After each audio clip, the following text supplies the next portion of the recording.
ದೇವರಿಗೆ ಸ್ತೋತ್ರ. ಪೇತ್ರನು ಬರೆದ ಮೊದಲನೇ ಪತ್ರಿಕೆ 4ನೇ ಅಧ್ಯಾಯ 1ರಿಂದ ವಚನಗಳು. ಕ್ರೈಸ್ತರು ಅಜ್ಞಾನಿಗಳ ದುಷ್ಕೃತ್ಯಗಳನ್ನು ವಿಸರ್ಜಿಸಿಬಿಟ್ಟು ಬರುವ ನ್ಯಾಯ ವಿಚಾರಣೆಯನ್ನು ಎದುರು ನೋಡುತ್ತಾ ಭಯಭಕ್ತಿಯಿಂದ ನಡೆಯಬೇಕು. ಕ್ರಿಸ್ತನು ಶರೀರದಲ್ಲಿ ಬಾಧೆಪಟ್ಟದ್ದರಿಂದ ನೀವು ಸಹ ಆತನಿಗಿದ್ದ ಭಾವವನ್ನೇ ಹಿಡಿದುಕೊಳ್ಳಿರಿ. ಯಾಕಂದರೆ ಶರೀರದಲ್ಲಿ ಬಾಧೆಪಟ್ಟವನು ಪಾಪದ ವಶದಿಂದ ತಪ್ಪಿಸಿಕೊಂಡವನಾಗಿ ಉಳಿದಿರುವ ತನ್ನ ಜೀವಮಾನದ ಕಾಲದಲ್ಲಿ ಇನ್ನು ಮನುಷ್ಯರ ಅಭಿಲಾಷೆಗಳ ಪ್ರಕಾರ ಬದುಕದೆ ದೇವರ ಚಿತ್ತದ ಪ್ರಕಾರ ಬದುಕುವುದಕ್ಕೆ ಪ್ರಯತ್ನ ಮಾಡುವನು. ನೀವು ಮಂಡುತನ, ದುರಾಶೆ, ಕುಡಿಕತನ, ದೌಂದುತನ, ಮದ್ಯಪಾನ, ಗೋಷ್ಠಿ, ಅಸಹ್ಯವಾದ ವಿಗ್ರಹಾರಾಧನೆ ಈ ಮೊದಲಾದವುಗಳನ್ನು ನಡೆಸುವುದರಲ್ಲಿಯೂ ಅನ್ಯಾಯ ಜನರಿಗೆ ಇಷ್ಟವಾದ ದುಷ್ಕೃತ್ಯಗಳನ್ನು ಮಾಡುವುದರಲ್ಲಿಯೂ ಕಳೆದು ಹೋದ ಕಾಲವೇ ಸಾಕು. ತಾವು ಮಾಡುವ ಅಪರಿಮಿತವಾದ ಪಟಿಂಗತನದಲ್ಲಿ ನೀವು ಸೇರದೇ ಇದ್ದದಕ್ಕೆ ಅವರು ಆಶ್ಚರ್ಯಪಟ್ಟು ನಿಮ್ಮನ್ನು ದೂಷಿಸುತ್ತಾರೆ. ಅವರು ಬದುಕುವವರಿಗೂ ಸತ್ತವರಿಗೂ ನ್ಯಾಯ ತೀರಿಸುವುದಕ್ಕೆ ಸಿದ್ಧವಾಗಿರುವ ಆತನಿಗೆ ಉತ್ತರ ಕೊಡಬೇಕು. ಸತ್ತಿರುವವರು ಮನುಷ್ಯ ಜಾತಿಗೆ ಬರುವ ಮರಣವೆಂಬ ತೀರ್ಪನ್ನು ಶರೀರಗಳಾಗಿದ್ದಾಗ ಹೊಂದಿದ್ದರು. ಅವರು ಆತ್ಮ ಸಂಬಂಧವಾಗಿ ದೇವರ ಜೀವದಲ್ಲಿ ಪಾಲುಗಾರರಾಗುವಂತೆ ಅವರಿಗೂ ಸುವಾರ್ತೆಯು ತಿಳಿಸಲ್ಪಟ್ಟಿತು. ಎಲ್ಲವುಗಳ ಅಂತ್ಯವೂ ಹತ್ತಿರವಾಗಿದೆ. ಆದ್ದರಿಂದ ನೀವು ಜಿತೇಂದ್ರಿಯರಾಗಿಯೂ ಪ್ರಾರ್ಥನೆಗೆ ಸಿದ್ಧವಾಗಿರುವಂತೆ ಸ್ವಸ್ಥಚಿತ್ತರಾಗಿಯೂ ಇರ್ರಿ. ಮೊಟ್ಟಮೊದಲು ನಿಮ್ಮೊಳಗೆ ಯಥಾರ್ಥವಾದ ಪ್ರೀತಿ ಇರಲಿ. ಪ್ರೀತಿಯು ಬಹು ಪಾಪಗಳನ್ನು ಮುಚ್ಚುತ್ತದೆ. ಗುಣಗುಟ್ಟದೆ ಒಬ್ಬರಿಗೊಬ್ಬರು ಅತಿಥಿ ಸತ್ಕಾರ ಮಾಡಿರಿ.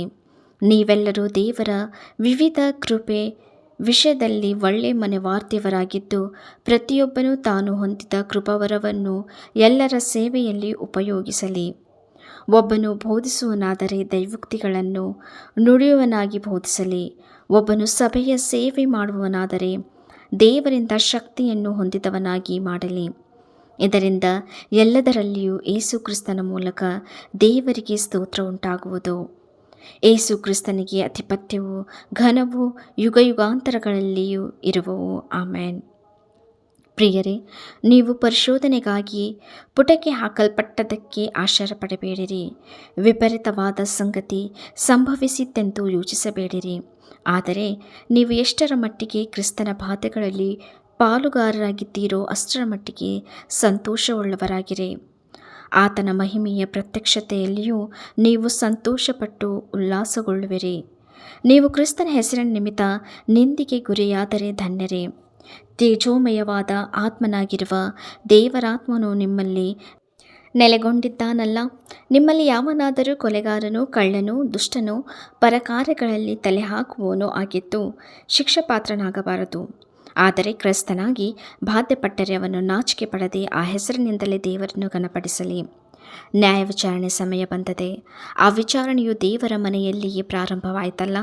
ಅದು ನಮ್ಮಲ್ಲಿ ಪ್ರಾರಂಭವಾಗಲು ದೇವರ ಸುವಾರ್ತೆಯನ್ನು ನಂಬಲೊಲ್ಲದವರ ಗತಿ ಏನಾಗಬಹುದು? ನೀತಿವಂತನೇ ರಕ್ಷಣೆ ಹೊಂದುವುದು ಕಷ್ಟವಾದರೆ ಭಕ್ತಿಹೀನನು ಪಾಪಿಷ್ಠನು ನಿಲ್ಲುವುದು ಹೇಗೆ? ಹೀಗಿರಲಾಗಿ ದೇವರ ಚಿತ್ತಾನುಸಾರ ಬಾಧೆ ಪಡುವವರು ಒಳ್ಳೆಯದನ್ನು ಮಾಡುವರಾಗಿದ್ದು ತಮ್ಮ ಆತ್ಮಗಳನ್ನು ನಂಬಿಗಸ್ತನಾದ ಸೃಷ್ಟಿಕರ್ತನಿಗೆ ಒಪ್ಪಿಸಲಿ. ಈ ವಾಕ್ಯವು ಪೇತ್ರನು ಬರೆದ ಮೊದಲನೇ ಪತ್ರಿಕೆ 4ನೇ ಅಧ್ಯಾಯ 1ರಿಂದ 19 ತನಕ ವಚನಗಳು.